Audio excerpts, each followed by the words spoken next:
नमस्कार दोस्तों, मैं शिवेन पांडे स्वागत करता हूं आप सबका नमस्ते गुरुजी क्लासेस में। आज हम इस वीडियो में मध्य प्रदेश के प्रमुख खनिज की बात करेंगे। प्रमुख खनिज में मैंने विशेष रूप से इसमें कोयले क्षेत्र को लिया है। इसमें हम जो बात करने वाले हैं वो मध्य प्रदेश का प्रमुख कोयला क्षेत्र होगा। कोयला क्षेत्र को आपको समझने से पहले मध्य प्रदेश के भौगोलिक विभाजन को भी समझ लेना चाहिए। और यदि आपने मध्य प्रदेश का भौगोलिक विभाजन अब तक नहीं समझा है तो मेरा एक वीडियो देख सकते हैं। मैंने मध्य प्रदेश का प्राकृतिक विभाजन कराया था, उसमें बहुत शानदार लेक्चर हुआ था। मैंने मध्य प्रदेश की संपूर्ण जानकारी बाई मैप देने की कोशिश की थी। यदि आपको वो वीडियो देखना है तो डिस्क्रिप्शन में जाके उस वीडियो को आप देख सकते हैं। इसमें फिर भी आप मध्य प्रदेश का मोटा मोटा हिसाब देख सकते हैं कि मध्य भारत का पठार कहाँ पर है, बुंदेलखंड का पठार कहाँ है, रीवा पन्ना का पठार कहाँ है, बघेलखंड का पठार कहाँ है, सतपुड़ा का पठार कहाँ है, मालवा का पठार कहाँ है, नर्मदा सोन घाटी कहाँ पर है। किंतु जो आपको कोयला क्षेत्र आपको केवल इस वीडियो में पढ़ना है, तो कोयले क्षेत्र को समझने से पहले आपके मन में एक टॉपिक क्लियर होना चाहिए कि कोयला केवल सतपुड़ा प्रदेश और बघेलखंड के पठार के अंतर्गत ही पाया जाता है। बघेलखंड का पठार और कोयला जो पाया जाता है और सतपुड़ा प्रदेश का जो कोयला पाया जाता है उसको ही मुख्य रूप से मध्य प्रदेश का कोयला क्षेत्र कहा जाता है। तो इस वीडियो में हम उन्हीं चीजों की जानकारी प्राप्त करने वाले हैं। तो आइए वीडियो को आगे बढ़ाते हैं। वीडियो को आगे बढ़ाने से पहले एक बात आपको ये कंफर्म होनी चाहिए कि मध्य प्रदेश में जो कोयला क्षेत्र है, मध्य प्रदेश का ही नहीं कोयला क्षेत्र, ये देश का भी कोयला क्षेत्र है, वो हमेशा गोंडवाना क्रम की चट्टान में ही पाया जाता है। मैंने ये बात क्लास में भी डिस्कस की है, आपने वीडियो में भी डिस्कस की है कि कोयला हमेशा वहीं पाया जाएगा जहां गोंडवाना क्रम की चट्टान होगी। गोंडवाना रॉक सिस्टम जहां पर पाया जाएगा वहां पर कोयला होगी। मेरे दोस्त मेरे भाई, गोंडवाना रॉक सिस्टम जो है मध्य प्रदेश में सतपुड़ा प्रदेश का जो पूर्वी क्षेत्र है, और हमारा बघेलखंड का जो पठार है जिसको पूर्वी पठार भी कहा जाता है, उस क्षेत्र में मध्य प्रदेश का कोयला पाया जाता है। मध्य प्रदेश में कोयला केवल दो ही जगह पर पाया जाता है, एक अपना बघेलखंड का कोयला क्षेत्र है, दूसरा अपना सतपुड़ा कोयला क्षेत्र है, क्योंकि इन्हीं क्षेत्रों में गोंडवाना क्रम की चट्टान पाई जाती है। तो आइए हम विस्तार से इस क्षेत्र के बारे में चर्चा करते हैं। तो पहला जो हमारा क्षेत्र होगा वो होगा बघेलखंड का कोयला क्षेत्र। बघेलखंड का जो कोयला क्षेत्र है मेरे दोस्त मेरे भाई, मध्य प्रदेश का सबसे बड़ा कोयला क्षेत्र है। बघेलखंड जिसे पूर्वी पठार के नाम से भी जाना जाता है, हालांकि जो बघेलखंड का पूर्वी पठार है वो मध्य प्रदेश का सबसे छोटा हिस्सा है यदि भौगोलिक विभाजन के आधार पर बात की जाए तो। ठीक है, बघेलखंड का क्षेत्र मुख्य रूप से मध्य प्रदेश के पूर्वी क्षेत्र में फैला हुआ है। आप यहाँ पे देख सकते हैं, ये मध्य प्रदेश का पूर्वी क्षेत्र है। मुख्य रूप से सीधी, सिगरौली, अनूपपुर, शहडोल, उमरिया ये जिले इसके अंतर्गत आते हैं। तो आइए विस्तार से हम इन्हीं चीजों की बात करते हैं। बघेलखंड के कोयले क्षेत्र के अंतर्गत आपके जो आने वाला क्षेत्र है उसमें किरार घाटी एक अहम होगा, दूसरा सिगरौली कोयला क्षेत्र होगा, जोहिला नदी का कोयला क्षेत्र होगा, उमरिया कोयला क्षेत्र होगा और सुहागपुर का कोयला क्षेत्र होगा। इन तमाम चीजों की बातें आइए हम विस्तार से अपने वीडियो में करते हैं। पहला है उमरिया कोयला क्षेत्र। मेरे दोस्त मेरे भाई, उमरिया कोयला क्षेत्र आपके उमरिया जिले के अंतर्गत आता है। ये कोई नई बात नहीं है, क्योंकि उमरिया कोयला क्षेत्र है तो उमरिया एक मध्य प्रदेश का जिला है, तो जाहिर सी बात है उमरिया कोयला क्षेत्र उमरिया जिले के अंतर्गत आता है। लेकिन आपको जो एक इंपॉर्टेंट बात पता होना चाहिए, तो ये पता होना चाहिए कि यह मध्य प्रदेश का सबसे छोटा कोयला खनन केंद्र है। उमरिया का जो कोयला क्षेत्र है वो मध्य प्रदेश का सबसे छोटा कोयला खनन क्षेत्र है। मात्र 15.5 स्क्वायर किलोमीटर में यह क्षेत्र फैला हुआ है। 1.5 मीटर से लेके 2.5 मीटर तक की मोटाई का कोयला मोटा कोयला यहाँ पर पाया जाता है।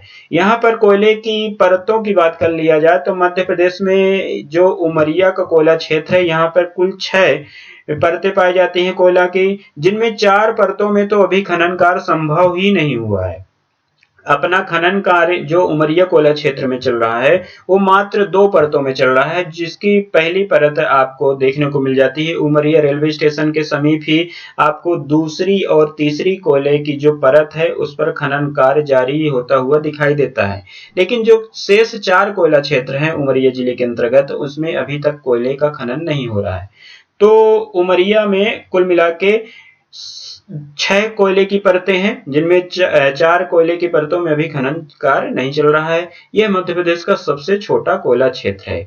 आगे के वीडियो में देखते हैं कि हमारा जो सुहागपुर का कोयला क्षेत्र है यह मध्य प्रदेश का सबसे बड़ा कोयला क्षेत्र है ना। ये बात आपको क्लियर होनी चाहिए। यहाँ पे 4142 यानी 4142 किलोमीटर स्क्वायर में यह पूरा क्षेत्र फैला हुआ है, किंतु इसके अंतर्गत अनेक छोटे मोटे क्षेत्र आते हैं। यह जो क्षेत्र है सुहागपुर का क्षेत्र मुख्य रूप से शहडोल जिले के अंतर्गत आता है, लेकिन यह एरिया जो है हमारा छत्तीसगढ़ से लगा हुआ दिखाई देता है। इसीलिए कोरिया कोयला क्षेत्र, सोनाहट कोयला क्षेत्र, झिलमिल कोयला क्षेत्र इसी के अंतर्गत आते हैं। कोयला क्षेत्र मुख्य रूप से सुहागपुर का शहडोल जिले के अंतर्गत आता है। यह मध्य प्रदेश का सबसे बड़ा कोयले भंडारण की दृष्टि से सबसे अग्रणी है। यदि भंडारण की बात कर ली जाए कि मध्य प्रदेश में जो सबसे ज्यादा कोयला का क्षेत्र है वो कहां पर पाया जाता है, तो सुहागपुर का एरिया आपका सही उत्तर मेरे दोस्त मेरे भाई होगा।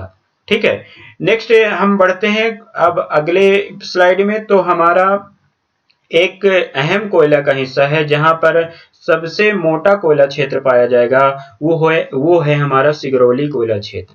सिगरौली कोयला क्षेत्र में मध्य प्रदेश का सबसे मोटा परत वाला या सबसे मोटाई की परत वाला कोयला पाया जाता है। यहाँ पर 136 मीटर कोयले की परत पाई जाती है। सिगरौली का जो कोयला क्षेत्र है वो सीधी से लेकर दक्षिण में मिर्जापुर जो उत्तर प्रदेश का एरिया है, लगभग 2330 किलोमीटर स्क्वायर क्षेत्र में यह पूरा कोयला फैला हुआ है। 136 मीटर है जो मध्य प्रदेश का सबसे मोटा कोयला है। इसी के कारण यहाँ पर सिगरौली में एक थर्मल पावर प्लांट भी बनाया गया मेरे दोस्त मेरे भाई, क्योंकि थर्मल पावर प्लांट को दो ही चीजों की आवश्यकता होती है, एक तो पानी, दूसरा कोयला। तो यहाँ पर एक विंध्याचल थर्मल पावर प्लांट भी संचालित है जहां पर लगभग 4000 मेगावाट बिजली का उत्पादन किया जा रहा है। तो इस थर्मल पावर प्लांट को या ताप विद्युत केंद्र को जो कोयला है सिगरौली क्षेत्र से प्राप्त हो जाता है, वहीं पानी हमको रिहंद नदी से प्राप्त हो जाता है। तो रिहंद नदी का कोयला रिहंद नदी से हमको पानी प्राप्त हुआ और हमको कोयला सिगरौली से प्राप्त हुआ, तो हमने थर्मल पावर प्लांट की स्थापना यहाँ पर कर दी। इसी थर्मल पावर प्लांट के कारण मध्य प्रदेश को जो सिगरौली जिला है उसको ऊर्जा राजधानी भी कहा जाता है। तो ये बात आपको क्लियर होना चाहिए। अगला जो हमारा कोयला क्षेत्र है वो है किरार घाटी का कोयला क्षेत्र। किरार घाटी का कोयला क्षेत्र उमरिया से उत्तर दिशा में लगभग 11 किलोमीटर दूरी पर है, जो कोरार या किरार कोयला क्षेत्र कहलाता है। मुख्य रूप से यह अमरकंटक के आसपास का एरिया है जो लगभग 24 किलोमीटर स्क्वायर क्षेत्र में फैला हुआ है। इस क्षेत्र में कोयले की 4 परतें पाई जाती हैं जिनकी मोटाई लगभग 1.5 मीटर से 2.4 मीटर के मध्य है। तो कोयले की मोटाई की बात हो रही है मेरे दोस्त मेरे भाई, यहाँ पर 1.5 मीटर से 2.5 मीटर कोयले की परत पाई जाती है। ठीक है, तो ये किरार घाटी का कोयला क्षेत्र है। जोहिला कोयला क्षेत्र की बात अब हम करते हैं। जोहिला नदी कोयला क्षेत्र का विस्तार लगभग 39 स्क्वायर किलोमीटर क्षेत्र में फैला हुआ है। इस क्षेत्र में जो कोयले की 6 परतें पाई जाती हैं, उच्च कोटि का कोयला यहाँ पर पाया जाता है। जोहिला नदी मुख्य रूप से अमरकंटक से निकलती है मेरे दोस्त मेरे भाई। अमरकंटक से हमने देखा 3 नदियां निकलती हैं, सोन नदी, जोहिला नदी और आपकी नर्मदा नदी। तो ये जोहिला नदी का जो कोयला क्षेत्र है इसी आसपास का एरिया का क्षेत्रफल है। ये बिरसिंहपुर के समीप कटनी बिलासपुर रेलवे लाइन के मध्य जोहिला नदी का जो क्षेत्र है ये पड़ता है ना। तो किरार घाटी के जो कोयला क्षेत्र है मुख्य रूप से बिरसिंहपुर के समीप तथा कटनी बिलासपुर रेलवे लाइन के मध्य में पड़ता है, लेकिन ये हमारा जो एरिया है जोहिला का, ये मध्य प्रदेश का एक उच्च कोटि का कोयला प्रदान करने वाला एरिया है, ये आपको पता होना चाहिए। नेक्स्ट आगे बढ़ते हैं तो सतपुड़ा कोयला क्षेत्र में अब हम चलते हैं। तो सतपुड़ा कोयला क्षेत्र में आपको पता होना चाहिए कि सतपुड़ा कोयला क्षेत्र में आपको उत्तरी सतपुड़ा और दक्षिणी सतपुड़ा कोयला क्षेत्र आपको देखने को मिलता है। मुख्य रूप से सतपुड़ा का जो एरिया है उसमें पूर्वी सतपुड़ा जो मैकाल और मध्य सतपुड़ा का हिस्सा है उसी के अंतर्गत ये कोयला क्षेत्र देखने को मिलता है। उत्तरी सतपुड़ा में भी आपको मोहपानी, शाहपुरा, सोनादा, गुरमुंड, दुल्हरा, खाद तथा तांदसी ये जो कोयला क्षेत्र है मुख्य रूप से देखने को मिलता है। दक्षिणी सतपुड़ा में आपको मुख्य रूप से कान्हन, नर्मदा तथा पेंच घाटी का कोयला क्षेत्र आपको मिलेगा जो आपके बैतूल और छिंदवाड़ा तक फैला हुआ है। तो आइए इसको भी हम विस्तार से समझने की कोशिश करते हैं। ठीक है, तो सबसे पहले हम सतपुड़ा कोयला क्षेत्र में मोहपानी कोयला क्षेत्र लेते हैं। तो मोहपानी कोयला क्षेत्र आपको पता होना चाहिए, जो नरसिंहपुर के एरिया में आता है। नरसिंहपुर मध्य प्रदेश का एक मुख्य जिला है। जो मोहपानी का कोयला क्षेत्र है, यहाँ से मुंबई से जबलपुर के लिए रेलवे लाइन लगी हुई है और इसी क्षेत्र में कोयला भी होता है। तो एक तो हमारा ट्रांसपोर्ट सरल हो गया, और दूसरी यहाँ पर कोयले की 4 मोटी परत पाई जाती हैं, जिनकी मोटाई 0.9 से 5.4 मीटर तक है। तो ये कोयले का अहम हिस्सा है, क्योंकि ट्रांसपोर्ट की सुविधा भी यहाँ पर होती है और कोयले का मुख्य उत्पादन भी इस क्षेत्र में होता है। तो मोहपानी कोयला क्षेत्र आपको ध्यान में रखना है, नरसिंहपुर जिले के अंतर्गत आने वाला कोयला क्षेत्र है। ठीक है, आगे अगर हम बढ़ते हैं तो शाहपुरा कोयला क्षेत्र है। शाहपुरा कोयला क्षेत्र आपका होशंगाबाद तथा बैतूल के मध्य तवा नदी घाटी के क्षेत्र में विस्तृत है ना। इसका लोकेशन आपको पता होना चाहिए। होशंगाबाद तथा बैतूल के मध्य तवा नदी के क्षेत्र में यह पूरा एरिया आता है, शाहपुरा का कोयला क्षेत्र। ये मुख्य रूप से सतपुड़ा का अंतर्गत ही आता है। सतपुड़ा कोयला क्षेत्र के अंतर्गत यहाँ पर एक सारणी ताप विद्युत केंद्र की भी स्थापना की गई है। सारणी ताप विद्युत केंद्र को जो कोयला है वो इसी कोयला क्षेत्र से प्राप्त होता है। आपने एक पाथर खेड़ा का नाम सुना होगा। पाथर खेड़ा मुख्य रूप से इसी के अंतर्गत आने वाला कोयला क्षेत्र है, जहां से हमको कोयला प्राप्त होता है और तवा नदी से पानी प्राप्त होता है। इसलिए यहाँ पर हमने सतपुड़ा ताप विद्युत केंद्र की भी स्थापना की है, जिसको आप सारणी ताप विद्युत केंद्र के नाम से भी जानते हैं। ये एक थर्मल पावर प्लांट है। यहाँ पर 1.2 से 5.9 मीटर तक का मोटा कोयला पाया जाता है। ठीक है, आगे बढ़ते हैं। आगे शाहपुरा के बाद हमको कान्हन कोयला क्षेत्र पड़ता है। तो कान्हन कोयला क्षेत्र आपके छिंदवाड़ा के अंतर्गत आने वाला प्रमुख कोयला है।